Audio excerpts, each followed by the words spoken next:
Put the needle on the record. For the lead. Oh, yeah! Jalen Brunson from downtown. Oh, yeah. It's time to jump on the mic and talk about everything New York Knicks. This is Timmons from New York Knicks Unleashed. Have to talk about the three-game losing streak. I should say the season-high three-game losing streak the Knicks are mired in right now. After that 103-94 loss to the Orlando Magic, Karl Anthony Towns was out yesterday because of a little bit of a knee injury that he sustained. I can't even talk today. In that Bulls game towards the end of the game. Why he was in the end of that game, I have no idea. Thibodeau has a propensity of doing things that keeping his starters in too long, thinking there's going to be this massive comeback.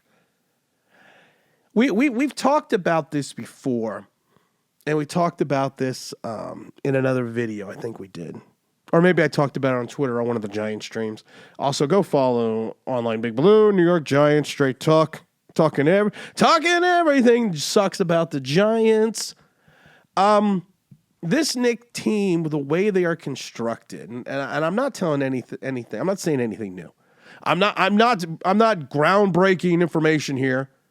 But the Knicks probably have one of the best starting five in the league.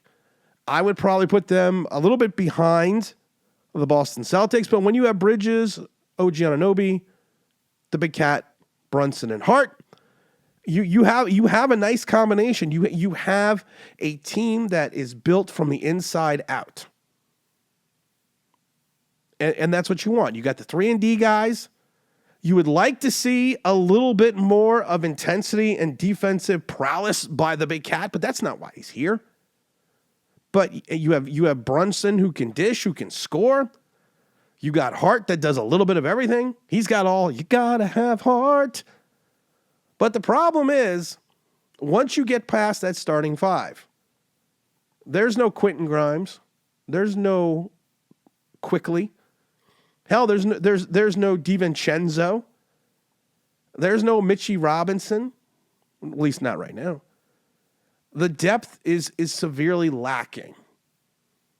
And I've said it before, I still think the Knicks are going to be like a 3 or a 4 seed coming out of the East.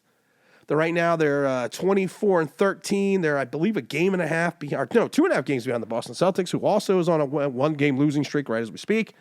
So the Knicks kind of have to find their stride. They got to find their way. And they kind of got to get healthy. And it's not like there's massive major injuries right now. That's what I'm talking about. Health. Sometimes health has to just do with you get a little banged up. You get a little nick here. You get a little bruise there. The Knicks in December basically played a lot of away games. They were on the road quite a bit. But now they have a stretch where they're going to be home for a little while now. This is a team that is going to play in the friendly confines of Madison Square Garden. You know, we got Toronto at home, Oklahoma City, Milwaukee, Detroit. We make a quick jump up 95 to Philadelphia, then back home to Minnesota, Atlanta. We take a short bus ride over to Brooklyn. Then you have Sacramento, Memphis, Denver, Los Angeles, then Houston. And then once again, you take a short trip across the border, and that's February 4th, over to Toronto. Then you're back home against the Boston Celtics. So really from now to February 4th, you're playing 3 road games, and the rest of the time you're going to be at home. And this is a good stretch. A lot of times what some pundits are saying about the Knicks is they haven't beaten anyone. Well, you know what? They're beating the teams that are on their schedule. And there's a lot of winnable games right now. I mean, I still think, like I said, you know, if you take a look at it, Toronto is a winnable game on Wednesday. I think they can beat Oklahoma City. I think they can take Milwaukee, Detroit, Philadelphia, Minnesota, Atlanta. I think you have a very nice stretch of the schedule where these are winnable games if you can stay healthy and find scoring and defense from that second level, which is your bench. And the question is, I'm just, if you take a look at the way the roster is right now, I'm just not seeing it. Listen, my precious, is at $6 million for what he does. He's a power forward who's playing backup center right now. He's going to have those moments. He's going to give you, he's not going to give you that burst in scoring, but he is going to give you a little bit of a defensive prowess. He's going to give you some offensive rebounding. He's averaging about 2 offensive rebounds a game. You would like to see him get a little bit more, try to get a little bit more blocks from that level, but he's just not that type of guy. He's that quintessential undersized center / little undersized power forward, but he does all the little things. He's never going to be a starter, but he's going to be a guy you can rely on to come off the bench and give you maybe 15, 20 minutes and play, play. I always hate using the phrase, but play within himself.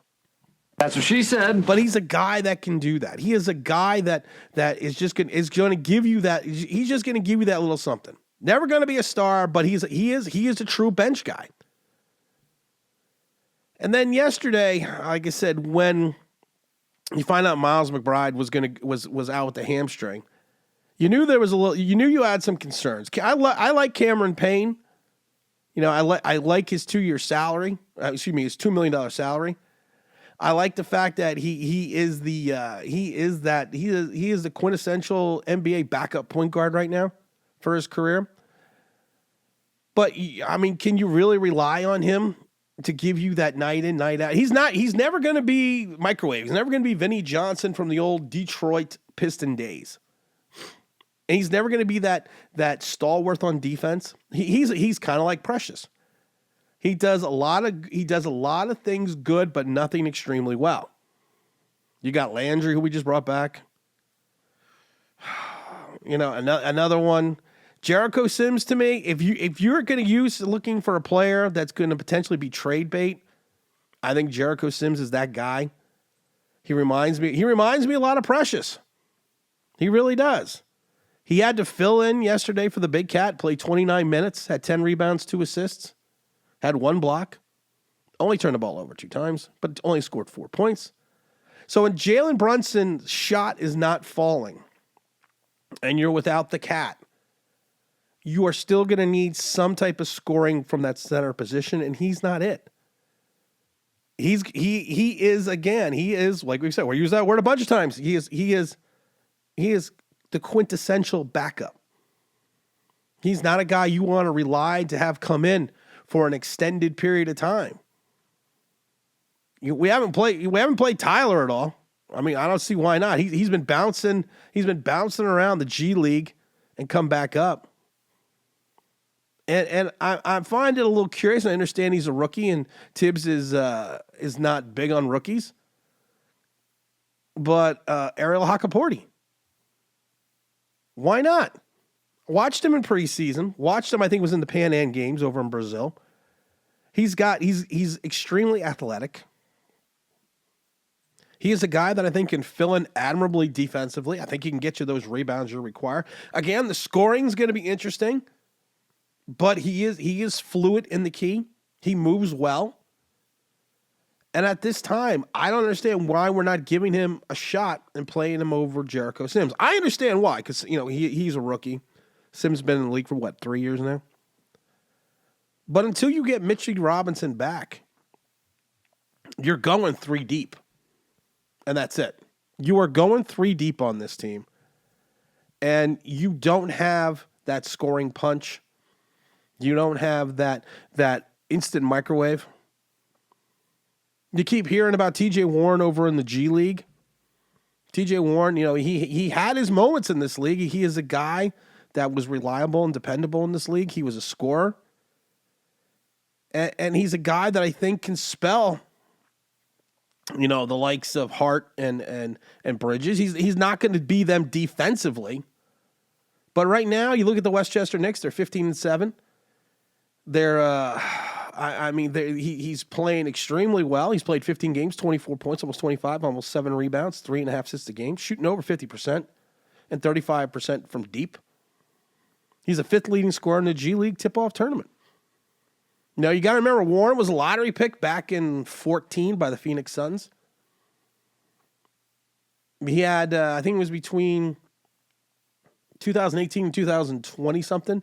He averaged almost 19 points a game after he kind of struggled a little bit early in his career, but then he had some injuries. You know, he's that kind of derailed his career a little bit. Played only 4 games in 2021, missed the entire 2022 season. Spent 2023 with Brooklyn and with Phoenix, but he also played with the Timberwolves, only played just in 11 games. And like I said, he's turning heads in the G League. Is he not worth a 10-day contract? Is he not worth something that you can look at and say, hey, listen, you know what? Maybe he can give us a little bit of the instant offense that we need, that we're missing. Like I said, he's not going to be that defensive stalwart.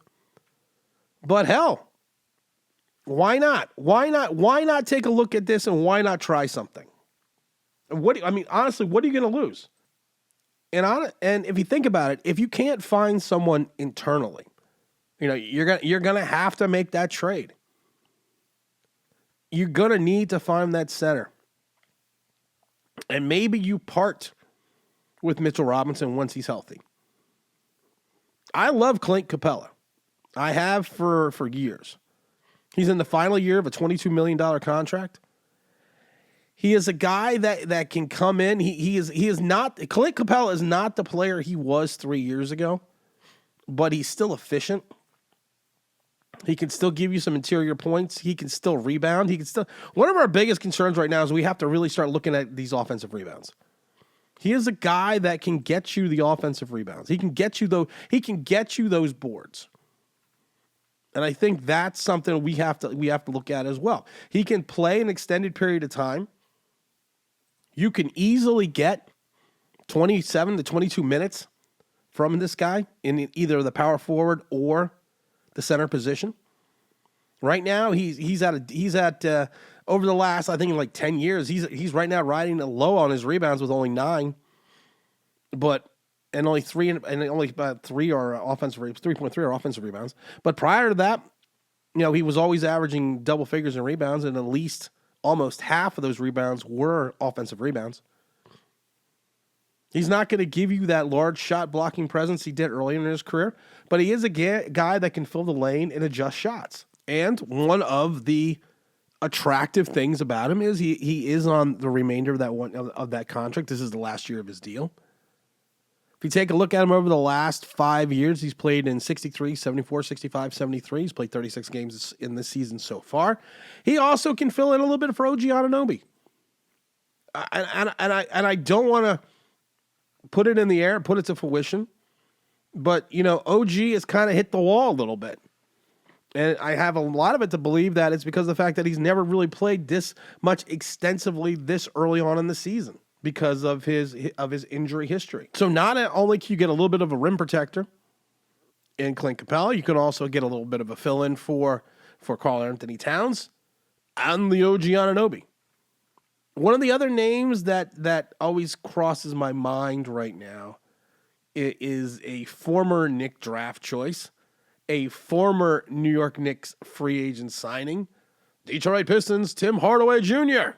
Hardaway intrigues me as well because he's on the last year of that $70 million contract the Knicks gave him.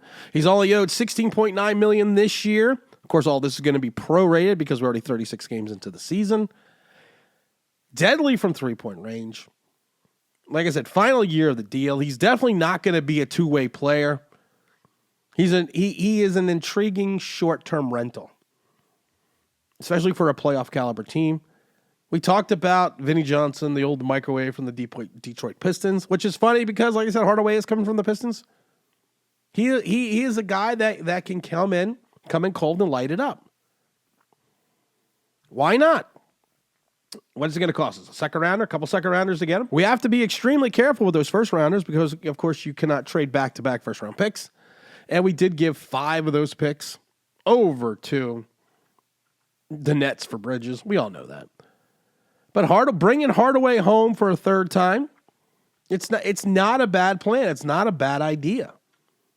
He's a guy, like I said, can come off the bench immediately. He's not going to give you the defensive prowess. He will be able to fill in maybe a little bit of a quasi-point guard.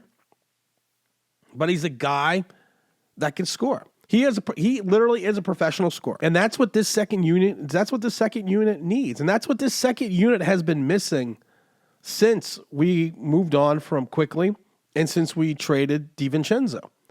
Listen, DiVincenzo is not coming back. I would love for DiVincenzo to come back. I just don't see it. But DiVincenzo would be another fit, tough, gritty guy who can fill in as a starter and come off the bench and give you that scoring.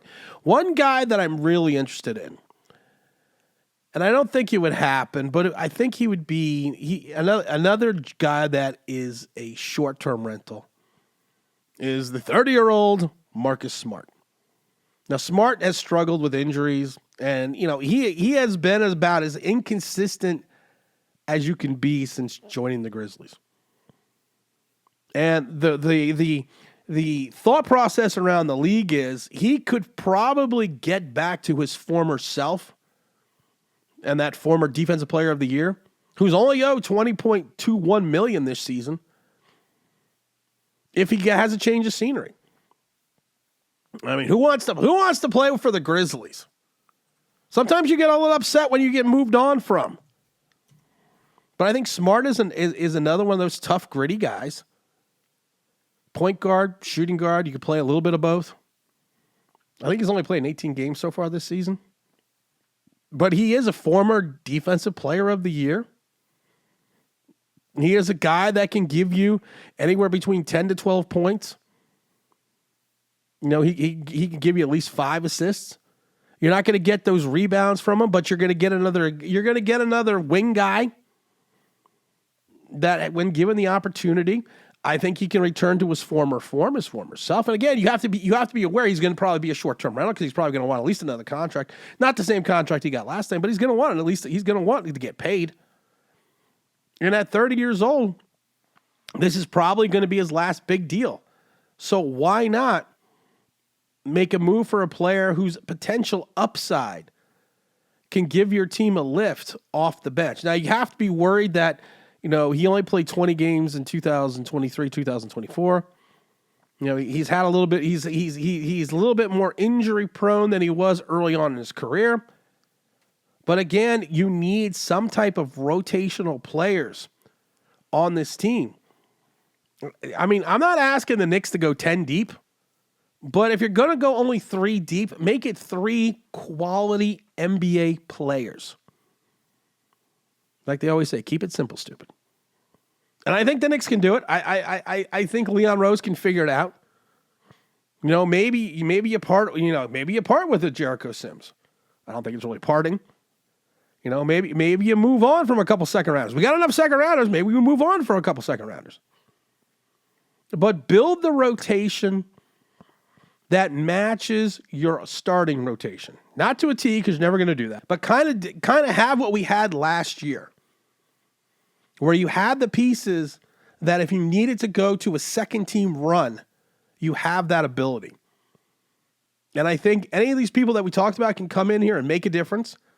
I think most of these guys, because of their salaries, it's going to be a little bit more difficult to move. But these are professional NBA guys. Let's see what magic they can make. Oh, we're going to have to do a couple more of these videos now that the Giants season is over. Maybe we'll do it bi-weekly. Just follow the channel. Like the pod, which is everywhere you can be. And as always, let's go Knicks!